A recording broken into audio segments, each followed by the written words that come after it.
పంకము చేరి శైలతనయాస్తన దుగ్ధములానువేళ బాల్యాంక విచేష్ట తుండమున నవలిచన్ గబళింపబోయి ఆ వంక కుచంబుగానక హైవల్లభుహారముగాంచి వే మృణాలంకుర శంకనంటడు గజాస్యుని కొల్తునభీష్ట సిద్ధికై పుట్టంబుట్ట శరంబునన్ మొలవ నంభోయాన పాత్రంబునన్ నెట్టంగల్గను గాళి కొల్వను పురాణింబందురంకొండి మీదట్టే వెంట చరింతు తత్సరణి నాకీవమ్మ యోయమ్మ మేల్పట్టున్నా కగుమమ్మ నమ్మితి జుమే బ్రాహ్మీ దయాంబోనిధి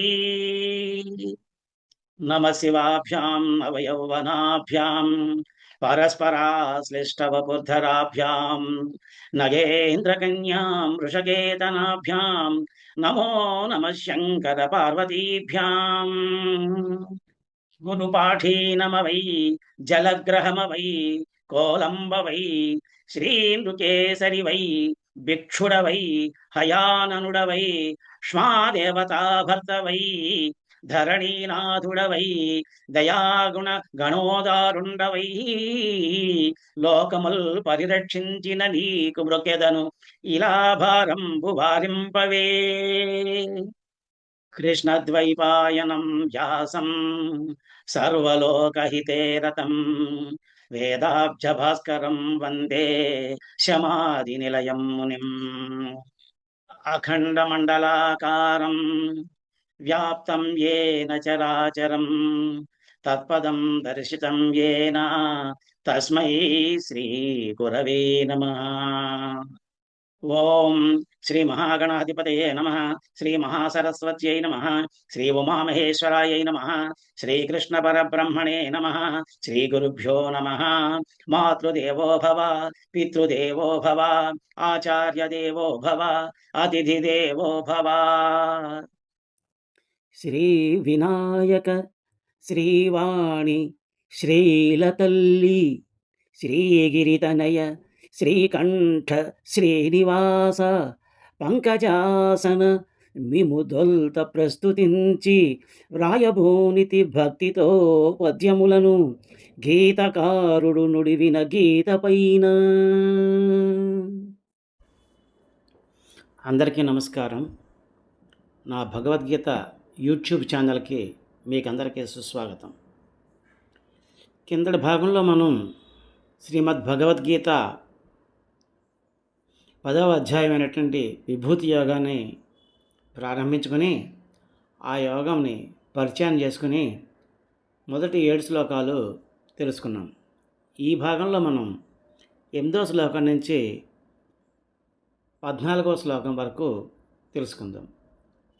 కిందటి భాగంలో మనం ఈ విభూతి యోగంలో ఏం తెలుసుకున్నాం అనేది ఒకసారి చూస్తున్నట్టయితే శ్రీకృష్ణ పరమాత్మ అర్జునుడితోటి ఇలా చెప్తున్నాడు. అర్జున, నువ్వు నా ఉపదేశాన్ని విని చాలా ఆనందిస్తున్నావు కాబట్టి నీ మంచిని కోరి ఉత్తమమైనటువంటి తత్వవాక్యాలను కొన్నిటిని చెప్తాను విను. ఇంద్రాది దేవతలు, భృగువు మహర్షి మొదలైనటువంటి మహర్షులు కూడా నా యొక్క ఉత్పత్తిని అంటే నా యొక్క లీలావతార విశేషాలని తెలుసుకోలేరు. ఎందుకంటే ఆ దేవతల కన్నా ఆ మహర్షుల కన్నా కూడా నేను అన్ని విధాలైనా కూడాను వాళ్ళందరికీ మూల కారణం నేనే కదా, అందుకని తెలుసుకోలేరు. ఎవరైతే నన్ను కారణరహితుడిగా, ఎటువంటి కారణము లేనటువంటి వాడిగా, జన్మరహితుడిగా, పుట్టుకే లేనివాడిగా, సర్వలోకేశ్వరుడిగా, అన్ని లోకాలకి ప్రభువుగా గుర్తిస్తారో, తెలుసుకుంటారో అతడు మోహం లేకుండా పాపాలన్నిటి నుంచి విముక్తుడైపోతుంటాడు. నిశ్చయాత్మక శక్తి, తత్వజ్ఞానము, మోహరహిత్యము, సహనము, సత్యము, బాహ్య ఇంద్రియాలను నిగ్రహించడము, అంతరింద్రియాలను నిగ్రహించడము, ఆనందము, విచారము, ఉత్పత్తి ప్రళయాలు, భయం లేకుండా ఉండడం, ప్రాణహింస చేయకుండా ఉండడం, అన్ని ప్రాణుల ఎట్ల సమానమైనటువంటి ప్రేమ చిత్తంలో, తన యొక్క హృదయంలో అన్ని ప్రాణుల పట్ల ఒకే విధంగా ఉండడం, తృప్తిగా ఉండడం, తపస్సు చేసుకుంటూ ఉండడం, దానం చేస్తూ ఉండడం, కీర్తి అపకీర్తి ఈ మొదలైన భావాలన్నీ కూడాను ఈ ప్రజలకి, ఈ ప్రాణులన్నిటికీ వాళ్ళ యొక్క జన్మ కర్మ అనుసారంగా, అంటే వాళ్ళు పూర్వజన్మలో చేసుకున్నటువంటి వాళ్ళ పుణ్యపాపాలని ఆధారంగా చేసుకుని వాళ్ళకి అవి నా నుంచి కలుగుతూ ఉంటాయి. భృగువు మొదలైనటువంటి సప్త మహర్షులు, వారికంటే పూర్వులైనటువంటి సనకాది మహర్షులు 4, స్వయంభూవు మొదలైనటువంటి మనువులు 14 మంది, బ్రహ్మ నా సంకల్పం నుంచే జన్మించారు. వాళ్ళంతా కూడా నా మానసపుత్రులు. వాళ్ళందరూ కూడాను నా ప్రభావాన్ని కలిగి ఉన్నారు. వీరి నుంచే ఈ చరాచర జగత్తంతా కూడాను పుట్టింది అని చెప్పేసి చెప్పాడు. ఇంతవరకు కిందల భాగంలో మనం తెలుసుకున్నాం. ఇప్పుడు ఈ భాగంలో మనం 8వ శ్లోకం నుంచి తెలుసుకుందాం. ఓం శ్రీ పరమాత్మనే నమః. శ్రీమద్భగవద్గీత అథ 10మోऽధ్యాయః విభూతియోగః. ఇప్పుడు 8వ శ్లోకం. అహం సర్వస్య ప్రభవో మత్తః సర్వం ప్రవర్తతే ఇతి మత్వా భజంతే మాం బుధా భావ సమన్వితాః. శ్లోకం మళ్ళీ ఇంకొకసారి. అహం సర్వస్య ప్రభవో మత్తః సర్వం ప్రవర్తతే ఇతి మత్వా భజంతే మాం బుధా భావ సమన్వితాః. ఇప్పుడు ఈ శ్లోకం యొక్క పదవిభాగం తెలుసుకుందాం. అహం సర్వస్య ప్రభవః మత్తః, ప్రభవో మత్తః అవుతుంది, సర్వం ప్రవర్తతే ఇతి మత్వా భజంతి మాం బుధా భావ సమన్విత. ఇది ఈ శ్లోకం యొక్క పదవిభాగం. ఇప్పుడు ఈ పదాలన్నిటికీ అర్థం తెలుసుకుందాం. అహం అంటే నేను, సర్వస్య సమస్తానికి, విశ్వానికి, ప్రభవ ఉత్పత్తి స్థానాన్ని, జీవుల యొక్క పుట్టుకత్తా కూడాను నా వల్లే జరుగుతుంది. మత్తాహ నా నుండియే, సర్వం సమస్తము, ప్రవర్తతే కలుగుతోంది, అన్నీ పుట్టుతున్నాయి, ఇతి అని, మత్వా గ్రహించి, భజంతి సేవిస్తున్నారు, మాం నన్ను ఎవరు, బుధాహ జ్ఞానులు ఎలా సేవిస్తున్నారు, భావ సమన్వితాహ భక్తియుక్తులై సేవిస్తున్నారు. అంటే ఏంటన్నమాట, ఏం చెప్తున్నాడు అనమాట, ఈ ప్రపంచానికి అంతకీ కూడాను, ఈ విశ్వానికి అంతకీ కూడాను నేనే ఉత్పత్తి స్థానాన్ని, ఈ విశ్వాన్ని నేనే, నా నుంచే ఈ సమస్తం అంతా కూడాను పుట్టింది, అదంతా ప్రవర్తిస్తోంది. అందుకని చెప్పేసి అలా అని ఎవరైతే తెలుసుకుని నన్ను సేవిస్తున్నారో అటువంటి వాళ్ళందరూ కూడాను భక్తులు, జ్ఞానులు, అలా అని తెలుసుకొని నన్ను భక్తితోటి నన్ను సేవిస్తున్నారు అని చెప్పేసి చెప్పాడు. ఇప్పుడు ఈ శ్లోకం పైనటువంటి పద్యాన్ని చూద్దాం. సకల జగతిని సృష్టికి జగతి నడతకెల్లా నేనే హేతువని సకలము నా వలనను కలుగుచున్నదనుచు మనము నెంచి భక్తి జ్ఞానులు నన్గొల్త్రు పాండుపుత్ర. పద్యం మళ్ళీ ఇంకొకసారి.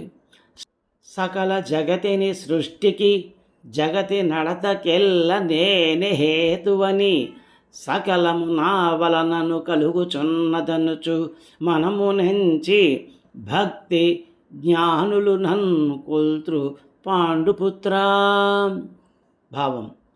అర్జున, ఈ సమస్త జగత్తుకి ఉత్పత్తి స్థానాన్ని నేనే అని, నా నుండే ఈ సమస్తము అంతా కలుగుతోందని చెప్పేసి జ్ఞానులు తెలుసుకుని నన్ను భక్తితోటి సేవిస్తున్నారు అని చెప్పాడు. ఆ తర్వాత ఇంకా ఏం చెప్పాడన్నది ఈ 9వ శ్లోకంలో చూద్దాం. మచ్చిత్తా మద్గత ప్రాణా బోధయంత పరస్పరం కథయంతస్య మాం నిత్యం తుష్యంతి చ రమంతి చ. శ్లోకం మళ్ళీ ఇంకొకసారి. మచ్చిత్తా మద్గత ప్రాణా బోధయంతః పరస్పరం కథయంతస్య మాం నిత్యం తుష్యంతి చ రమంతి చ. ఇప్పుడు ఈ శ్లోకం యొక్క పదవిభాగం. మచ్చిత్త మద్గత ప్రాణాః బోధయంతః పరస్పరం కథయంతః చ కథయంతశ్చ అవుతుంది. మాం నిత్యం తుష్యంతి చ రమంతి చ. ఇది ఈ శ్లోకం యొక్క పదవిభాగం. ఇప్పుడు ఈ పదాలన్నిటికీ అర్థం తెలుసుకుందాం. మచ్చిత్త నాయందే మనస్సు గలవారు అంటే నాయందే అటువంటి వాళ్ళందరూ కూడాను వాళ్ళ యొక్క మనస్సుని నిలిపి ఉంచుతారు. మద్గత ప్రాణాః వాళ్ళ ప్రాణాన్ని కూడాను నాయందే నిలిపి ఉంచుతారు. అటువంటి వాళ్ళు బోధయంతః బోధించుకుంటారు. ఎలాగా? ఎవరికి? పరస్పరం ఒకరికొకరికి బోధించుకుంటారు. కథయంతః చ కథాప్రసంగం చేస్తూ మాం నన్ను నిత్యం ఎల్లప్పుడూ తుష్యంతి చ సంతోషిస్తున్నారు, రమంతి చ ఆనందిస్తున్నారు. అంటే ఏం చెప్తున్నాడు అనమాట? అటువంటి వాళ్ళు ఎవరైతే ఉన్నారో వాళ్ళ యొక్క మన ప్రాణాలు నాకే అర్పించేసి వాళ్ళ యొక్క ఇంద్రియాలు నాయందే లగ్నం చేసి ఒకళ్ళకొకళ్ళు నా యొక్క కథాప్రసంగం చేసుకుంటూ నా గురించి ఒకళ్ళకొకళ్ళు చెప్పుకుంటూ ఎల్లప్పుడూ సంతోషాన్ని ఆనందాన్ని పొందుతూ ఉంటున్నారు అని చెప్తున్నాడు. బోధయంతః అంటే బోధించుకుంటూ ఉంటాం. మనం ఇప్పుడు చూస్తూ ఉంటాం, ఒక పాఠం గురించి 4-5 విద్యార్థులు కూర్చొని ఆ పాఠం గురించి తెలుసుకుంటూ ఉంటారు. మామూలుగా ఏదైనా ఒక పదార్థం ఉందనుకోండి, ఏదైనా ఒక పాఠం ఉందనుకోండి, ఆ పాఠం కానీ ఏదైనా ఒక విషయం కానీ ఒక్కొక్కరికి ఒక్కొక్క విధంగా అర్థమవుతూ ఉంటుంది. అలా అర్థమైనప్పుడు ఈ 4-5 కలిసి కూర్చొని చదువుకున్నట్టయితే ఎవరికి ఏ విధంగా అర్థమైందో దాన్ని కనుక వాళ్ళు అవతల వాళ్ళకి తెలియజేసినట్టయితే ఏమవుతుంది? అందరికీ కలిసి ఆ పాఠం పూర్తిగా అర్థమవుతుందన్నమాట. అదే దాన్నే ఇప్పుడు మనం కంబైన్డ్ స్టడీస్ అని అంటున్నాం, చూసారా? అదే ఇదనమాట. అలాగా బోధించుకుంటూ ఒకరికొకరు చెప్పుకుంటూ ఆ కథా ప్రసంగాన్ని అలా నా యొక్క లీలల్ని కథల్లాగా చెప్పుకుంటూ ప్రసంగం చేసుకుంటూ ఎల్లప్పుడూ నా గురించే మాట్లాడుకుంటూ వాళ్ళు ఎల్లప్పుడూ నిత్యం అలా చేస్తూ సంతోషిస్తూ ఉంటారు. అలాగే ఆ విషయాలన్నీ తెలిసినందుకు సంతోషిస్తూ ఉంటారు. నా గురించి తెలుసుకుని నాయందే నా యొక్క లీలల్ని తలుచుకొని ఎప్పుడూ ఆనందిస్తూ ఉంటారు అని చెప్పాడు. ఇప్పుడు ఈ శ్లోకం పైన ఉన్నటువంటి పద్యాన్ని చూద్దాం. మనసు నాపైననే నిల్పి ప్రాణములను నాకు అర్పణ చేయుచు నన్ను గూర్చి ఒకరికొకరు చెప్పుకొనుచు బుధులు సతము సంతసము పొందుచుందురు సవ్యసాచి. పద్యం మళ్ళీ ఇంకొకసారి. మనసు నాపైననే నిల్పి ప్రాణములను నాకు అర్పణ చేయుచు నన్ను గూర్చి ఒకరికొకరు చెప్పుకొనుచు బుధులు సతము సంతసము పొందుచుందురు సవ్యసాచి. ఈ శ్లోకం యొక్క భావం, ఎవరి యొక్క మనస్సు ప్రాణము నాకే అర్పిస్తారో, ఎవరి యొక్క ఇంద్రియాలు నాయందే లగ్నం చేస్తూ ఉంటారో అటువంటి వాళ్ళంతా కూడాను ఒకళ్ళకొకళ్ళు నా యొక్క కథాప్రసంగాన్ని చెప్పుకుంటూ నా గురించి చెప్పుకుంటూ నా లీలల్ని వర్ణించుకుంటూ ఎప్పుడూ వాళ్ళు ఆ సంతోషాన్ని తెలుసుకున్నందుకు సంతోషాన్ని ఆ లీలల యొక్క మహత్యాలను తెలుసుకొని ఆనందాన్ని పొందుతున్నారు అని చెప్పాడు. ఆ తర్వాత ఇంకా ఏం చెప్పాడు అన్నది ఈ 10వ శ్లోకం చూద్దాం. తేషాం సతతయుక్తానాం భజతాం ప్రీతిపూర్వకం దదామి బుద్ధియోగం తం ఏన మాముపయాంతి తే. శ్లోకం మళ్ళీ ఇంకొకసారి. తేషాం సతతయుక్తానాం భజతాం ప్రీతిపూర్వకం దదామి బుద్ధియోగం తం ఏన మాముపయాంతి తే. ఈ శ్లోకం యొక్క 10వ భాగాన్ని చూద్దాం. తేషాం అటువంటి వాళ్ళకి, ఎవరైతే నా యొక్క ప్రాణాలన్నీ నాకే అర్పించి ఇంద్రియాలన్నీ నాపైనే నిలిపి నా యొక్క కథల్ని తెలుసుకుంటూ చర్చించుకుంటూ ఒకళ్ళకొకళ్ళు చెప్పుకుంటూ ఆనందిస్తూ ఉంటారో రమిస్తూ ఉంటారో అటువంటి వాళ్ళకి సతతయుక్తానాం వాళ్ళందరూ కూడాను నాయందే మనస్సు గలవారే భజతాం సేవించే వాళ్ళకి ప్రీతిపూర్వకం మిక్కిలి ప్రీతితో దదామి ఇస్తాను. ఏమిస్తాడు? బుద్ధియోగం తత్వజ్ఞానాన్ని, అటువంటి తత్వజ్ఞానాన్ని ఇస్తాను. ఏ బుద్ధియోగంతో నన్ను ఉపయాంతి పొందుతున్నారు వారు అని చెప్పాడనమాట. అంటే ఏం చెప్పాడనమాట? ఎవరైతే నన్ను ఆ విధంగా ఎల్లప్పుడూ మనస్సునందు నన్నే నిలుపుకొని నాయందే మనస్సు కలిగిన వాళ్ళే నన్ను ప్రీతితోటి సేవిస్తూ ఉంటారో, నా గురించి తలుచుకుంటూ ఉంటారో అటువంటి వాళ్ళకి తత్వవిషయమైనటువంటి తత్వజ్ఞానం అనేటువంటి బుద్ధిని వాళ్ళకి ప్రసాదిస్తూ ఉంటాను. అలా ప్రసాదించినందువల్ల వాళ్ళకి ఏమిటయ్యా లాభం అంటే, ఆ జ్ఞానంతో వాళ్ళు ఎప్పుడూ నన్ను ఆత్మరూపంలో పొందుతూ ఉంటారు. వాళ్ళని నేను ఎప్పుడూ వాళ్ళ వెంటే ఉన్నట్టే ఉంటాను. వాళ్ళకి ఈ బుద్ధియోగం వల్ల మోక్షం కలిగే పరిస్థితి కలుగుతుంది అని చెప్పాడనమాట. ఈ శ్లోకం పైనటువంటి పద్యాన్ని చూద్దాం. నిత్య సేవల నన్ ప్రీతిని మది నిలిపి ధ్యానమును చేయు యోగులకు నన్ను పొందగలుగు తత్వ విషయక యోగంబు నిత్తు దాని వలన వారు నన్ను పొందగలరయ్యా. పద్యం మళ్ళీ ఇంకొకసారి. నిత్య సేవల నన్ ప్రీతిని మది నిలిపి ధ్యానమును చేయు జ్ఞానులకు నన్ను పొందగలుగు తత్వ విషయక యోగంబు నిత్తు దాని వలన వారు నన్ను పొందగలరయ్యా.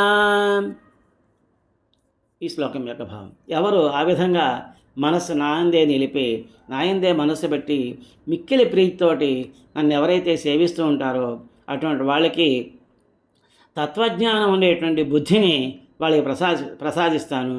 ఆ జ్ఞానంతో వాళ్ళు నన్ను ఆత్మరూపంలో పొందుతూ ఉంటారు అని చెప్పాడు. ఆ తర్వాత ఇంకా ఏం చెప్పాడు అన్నది ఈ 11వ శ్లోకం చూద్దాం. తేషామేవానుకంపార్థం అహమజ్ఞానజం తమః నాశయామ్యాత్మభావస్థో జ్ఞానదీపేన భాస్వత.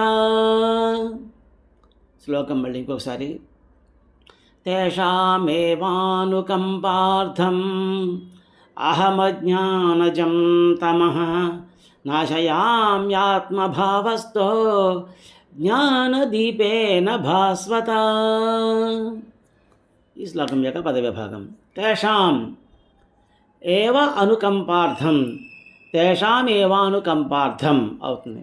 అహం అజ్ఞానజం తమః, అహమజ్ఞానజం తమః, అహమజ్ఞానజం తమః అవుతుంది.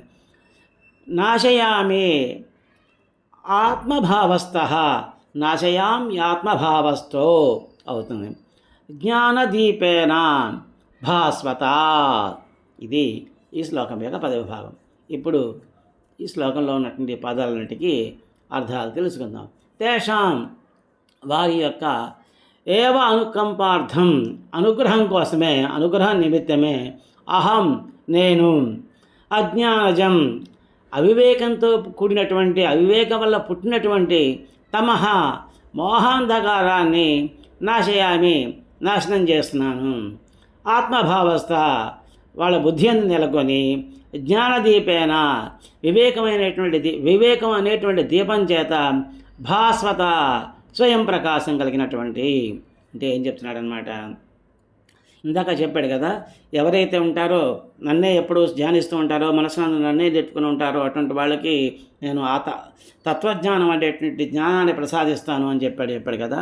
అటువంటి వాళ్ళకి అనుగ్రహం కలగడం కోసం అని చెప్పేసి నేను ఏం చేస్తాను అంటే, వాళ్ళ మనసులో ఉన్నటువంటి అజ్ఞానం వల్ల పుట్టినటువంటి మోహం అనేటువంటి అంధకారాలను తొలగించడం కోసం అని చెప్పేసి వాళ్ళ బుద్ధిలో నేను ఉండి వాళ్ళకి జ్ఞానం అనేటువంటి స్వయం ప్రకాశం కలిగినటువంటి జ్ఞానం అనేటువంటి దీపాన్ని నేను ఇచ్చి వాళ్ళ యొక్క మోహాంధకారాన్ని నేను నాశనం చేస్తున్నాను అని చెప్పేసి చెప్పాడనమాట. ఈ శ్లోకం పైన ఉన్నటువంటి పద్యాన్ని చూద్దాం.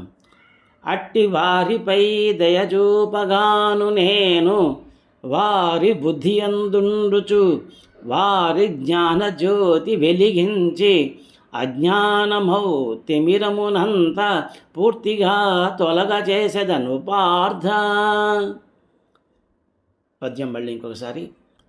అట్టి వారిపై దయచూపగాను నేను వారి బుద్ధి అందుండుచు వారి జ్ఞానజ్యోతి వెలిగించి అజ్ఞానమౌ తిమిరమునంత పూర్తిగా తొలగజేసెదను పార్థ. ఈ శ్లోకం యొక్క భావం, వారి బుద్ధి అందున్నటువంటి నేను వారిని అనుగ్రహించడం కోసం అని చెప్పేసి తేజోమైనటువంటి తత్వజ్ఞానం అనేటువంటి రూపమైనటువంటి తత్వజ్ఞానం అనేటువంటిది జ్యోతిని, వాళ్ళ శాశ్వత జ్యోతిని వాళ్ళ మనసులో వెలిగించి వాళ్ళ మనసులో ఉన్నటువంటి అజ్ఞానం అనేటువంటి అంధకారాన్ని నేను పోగొడుతున్నాను అని చెప్పాడు. ఇప్పటివరకు చెప్పినదంతా విన్నాడు అర్జునుడు ఇప్పుడు ఇలా శ్రీకృష్ణ పరమాత్మతో అంటున్నాడు. అర్జున ఉవాచ, అర్జునుడు చెప్తున్నాడు, పరం బ్రహ్మ పరం ధామ పవిత్రం పరమం భవాన్ పురుషం శాశ్వతం దివ్యం ఆదిదేవమజం విభుం. శ్లోకం మళ్ళీ ఇంకొకసారి. పరం బ్రహ్మ పరం ధామ పవిత్రం పరమం భవాన్ పురుషం శాశ్వతం దివ్యం ఆదిదేవమజం విభుం. ఈ శ్లోకం యొక్క పదవిభాగం తెలుసుకుందాం. పరం బ్రహ్మ పరం ధామ పవిత్రం పరమం భవాన్ పురుషం శాశ్వతం దివ్యం ఆదిదేవం అజం విభుం. ఆదిదేవం అజం విభుం అవుతుంది. ఇప్పుడు ఈ పదాలన్నిటికీ అర్థాలు తెలుసుకుందాం. పరంబ్రహ్మ, నువ్వు పరంబ్రహ్మవి, పరబ్రహ్మవి నువ్వే. పరంధామ, పరమ తేజస్వరూపుడివి కూడా నువ్వే. పవిత్రం పరమం, పరమ పావనుడివి. భవాన్, నీవు అని చెప్పేసి చెప్తున్నాడు. ఓ పరమాత్మ నువ్వు, ఓ శ్రీకృష్ణ నువ్వు పరబ్రహ్మవి, పరమ తేజస్వరూపుడివి, పరమ పావనుడివి.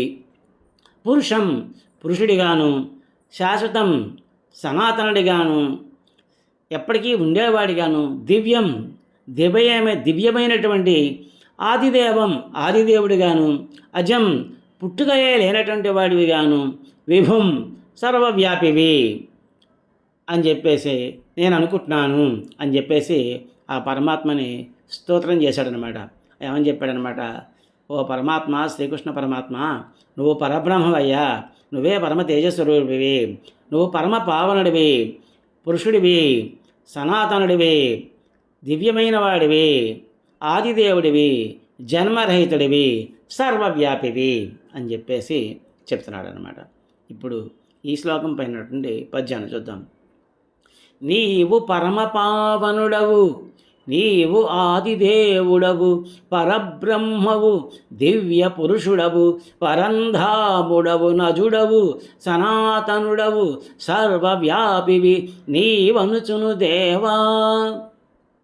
పద్యం మళ్ళీ ఇంకొకసారి. నీవు పరమ పావనుడవు, నీవు ఆదిదేవుడవు, పరబ్రహ్మవు, దివ్య పురుషుడవు, పరంధాముడవు, నజుడవు, సనాతనుడవు, సర్వవ్యాపివి నీవనుచుదేవా. నేను ఇలా అనుకుంటున్నానయ్యా, నువ్వే పరబ్రహ్మవి, పరంధాముడివి. భావం, ఈ శ్లోకం యొక్క భావం, నువ్వే పరబ్రహ్మవి, పరంధాముడివి, పరమ పావనుడివి, సనాతనుడివి, జన్మ లేనటువంటి వాడివి, పుట్టుకే లేనటువంటి వాడివి, సర్వవ్యాపివి, దివ్య పురుషుడివి, ఆదిదేవుడివి అని చెప్పేసి చెప్పాడు. ఇంకా ఏం చెప్పాడు అన్నది ఈ 13వ శ్లోకంలో చూద్దాం. ఆహుస్వాం ఋషయః సర్వే దేవర్షిన్నారధస్తథా అసితో దేవలో వ్యాస స్వయం చైవ బ్రవీషి మే. శ్లోకం మళ్ళీ ఇంకొకసారి.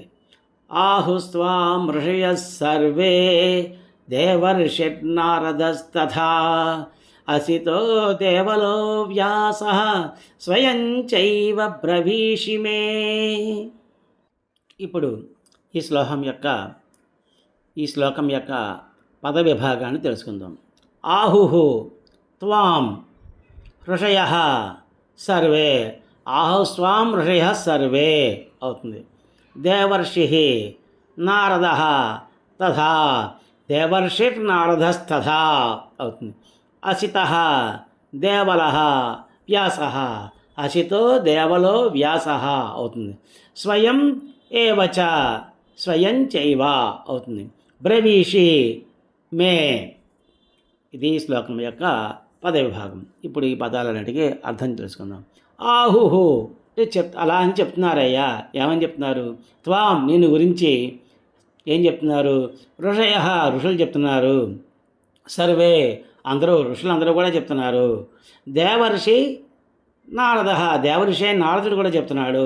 మళ్ళీ ఇంకా అసితుడు అనేటువంటి మహారుషి చెప్తున్నాడు. దేవలుడు అనేటువంటి మహారుషి చెప్తున్నాడు. వ్యాస భగవానుడు చెప్తున్నాడు. అంతేకాకుండా స్వయం యావచ నువ్వు కూడా బ్రవీషమే చెప్తున్నావు నాకు. ఇందాక శ్లోకంలో స్తుతించాడు కదా, ఆ స్తుతి గురించి ఇప్పుడు చెప్తున్నాడు అనమాట అర్జునుడు శ్రీకృష్ణుడితోటి. ఏమని చెప్తున్నాడు? అయ్యా నిన్నందరూ కూడాను ఆ విధంగా దేవర్షులందరూ కూడా మహర్షులందరూ కూడా నిన్ను ప్రార్థిస్తున్నారు అని చెప్తున్నారు. అలాగే దేవర్షి అయినటువంటి నారదుడు కూడా చెప్తున్నాడు. అసితుడు, దేవలుడు, వేదవ్యాసుడు మొదలైనటువంటి మహర్షులంతా కూడా నీ గురించి అలా అని చెప్తున్నారు. అంతేకాకుండా నువ్వు కూడా నాకు అదే విధంగా చెప్తున్నావు అని చెప్పాడు. ఇప్పుడు ఈ శ్లోకం పైన ఉన్నటువంటి పద్యాన్ని చూద్దాం. దేవర్షి నారదుండును దేవలుడును అసితుడును వ్యాసుడును మరి అందరు ఋషి పొంగవులు నిన్ను గూర్చి చెప్పుదురు మరియు నీవు నటులనే చెప్పుచున్నావు నాకు. పద్యం మళ్ళీ ఇంకొకసారి. దేవఋషి నారదుండును దేవలుడును అసితుడును వ్యాసుడును మరి అందరు ఋషి పుంగవులు నిన్ను గూర్చి చెప్పుదురు మరియు నీవు నటులనే చెప్పుచున్నావు నాకు. ఈ శ్లోకం యొక్క భావం. అలా అని చెప్పేసి ఋషులంతా చెప్తున్నారు. దేవర్షి నారదుడు చెప్తున్నాడు. అసితుడు, దేవలుడు, వ్యాసుడు ఇటువంటి మహర్షులంతా కూడా నాకు చెప్తున్నారు. నువ్వు కూడా నాకు అలాగే చెప్తున్నావు సుమా అని చెప్పాడు. ఆ తర్వాత ఇంకా ఏం చెప్పాడు అన్నది ఈ 14వ శ్లోకంలో చూద్దాం. సర్వమేతద్ధృతం మన్యే యన్మాం వదసి కేశవః నహి తే భగవన్ వ్యక్తిం విదుర్దేవాన దానవాః. శ్లోకం మళ్ళీ ఇంకొకసారి. సర్వమేతద్ధృతం మన్యే యన్మాం వదసి కేశవః నహి తే భగవన్ వ్యక్తిం విదుర్దేవాన దానవాః. ఈ శ్లోకం యొక్క పద విభాగం తెలుసుకుందాం. సర్వం ఏతత్ ఋతం సర్వమేతదృతం మన్యే యత్ మాం యన్మాం వదసి కేశవ హి తే భగవన్ వ్యక్తిన్ అవుతుంది. న విదుః దేవాః దానవాః విదుర్దేవ న దానవాః అవుతుంది. ఇప్పుడు ఈ శ్లోకంలో ఉన్నటువంటి ఈ పదాలన్నిటికీ అర్థాలు తెలుసుకుందాం. సర్వం సమస్తం ఏతత్ ఈ సమస్తం ఋతం సత్యమని మన్యే తలుస్తాను. ఇదంతా చెప్పిందంతా కూడా నేను సత్యమని తలుస్తాను. యత్ దేనిని మాం నాకు వదసి చెప్పుచున్నావు కృష్ణ కేశవ కృష్ణ నువ్వేదైతే ఇప్పటివరకు చెప్తున్నావో ఇదంతే నేను సత్యం అని చెప్పి త్రికరణ శుద్ధిగా నేను నమ్ముతున్నాను.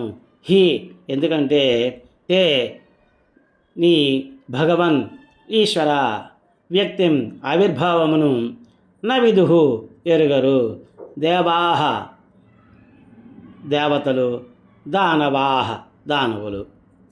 ఎందుకని నువ్వు చెప్తున్నది అంతా సత్యమని నేను మనస్ఫూర్తిగా నమ్ముతున్నాను. ఎందుకని అలా నమ్ముతున్నాను అంటే, ఓ పరమేశ్వర, నీ యొక్క ఆవిర్భావం గురించి కానీ, నీ లీలల గురించి కానీ దేవతలు కానీ దానవులకు కానీ తెలియదు. వాళ్ళెవరికి ఈ విషయాలేమీ తెలియవు. నీ గురించి వాళ్ళకి పూర్తిగా నీ యొక్క ఆవిర్భావం గురించి వాళ్ళకి తెలియదు అని చెప్పేసి చెప్తున్నాడు. ఇప్పుడు ఈ శ్లోకం పైన ఉన్నటువంటి పద్యాన్ని చూద్దాం. నీవు చెప్పినదంతయు నిజమనుచును నేను నమ్ముచున్నానయ్య నీరజాక్ష, నీదు వైభవంబును మరి నీదు మహిమల తెలియను దేవదానవుల తరమౌనే. పద్యం మళ్ళీ ఇంకొకసారి. నీవు చెప్పినదంతయు నిజమనుచును నేను నమ్ముచున్నానయ్య నీరజాక్ష, నీదు వైభవంబును మరి నీదు మహిమల తెలియను దేవదానవుల తరమౌనే. ఈ శ్లోకం యొక్క భావం. కృష్ణ, నీవు నాకు చెప్తున్నది నిజమనే మనస్ఫూర్తిగా నేను నమ్ముతున్నానయ్యా ఈశ్వర. ఎందుకంటే నీ ఆవిర్భావం గురించి దేవతలు కానీ దానవులు కానీ వాళ్ళకి తెలియదు అని చెప్పేసి చెప్తున్నాడు. ఈ భాగంలో ఇంతవరకు తెలుసుకున్నాం. వచ్చే భాగంలో మరికొన్ని శ్లోకాలని తెలుసుకుందాం. హరి ఓం తత్సత్. ఏతత్సర్వం శ్రీ పరబ్రహ్మార్పణమస్తు. గీతాశాస్త్రమిదం పుణ్యం యః పఠేః ప్రయతః పుమాన్ విష్ణోః పదమవాప్నోతి భయశోకాదివర్జితః.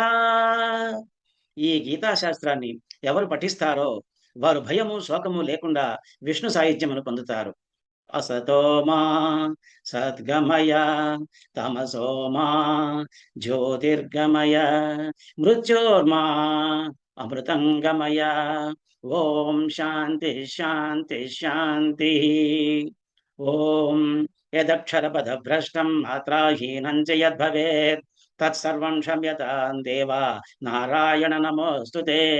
విసర్గబిందు మాత్రాని పదపాదాక్షరాణి చ న్యూనాని చాతిరిక్తాని క్షమస్వ పురుషోత్తమా. కాయేన వాచా మనసేంద్రియైర్వా బుద్ధ్యాత్మనా వా ప్రకృతే స్వభావాత్ కరోమి యజ్జత్ సకలం పరస్మై నారాయణాయైతి సమర్పయామి. శ్రీమన్నారాయణాయైతి సమర్పయామి. సర్వే భవంతి సుఖినః, సర్వే సంతు నిరామయాః, సర్వే భద్రాణి పశ్యంతు, మా కశ్చిత్ దుఃఖభాగ్ భవేత్. శ్రియః కాంతాయ కళ్యాణ నిధయే నిధయేర్థినాం శ్రీ వెంకట నివాసాయ శ్రీనివాసాయ మంగళం. మంగళం కోసలేంద్రాయ మహనీయ గుణాత్మనే చక్రవర్తి తనూజాయ సార్వభౌమాయ మంగళం. ఉమాకాంతాయ కాంతాయ కామితార్థప్రదాయినే శ్రీగిరీశాయ దేవాయ మల్లినాథాయ మంగళం. ఓం ఏతత్సర్వం శ్రీహరిహర పరబ్రహ్మార్పణమస్తు.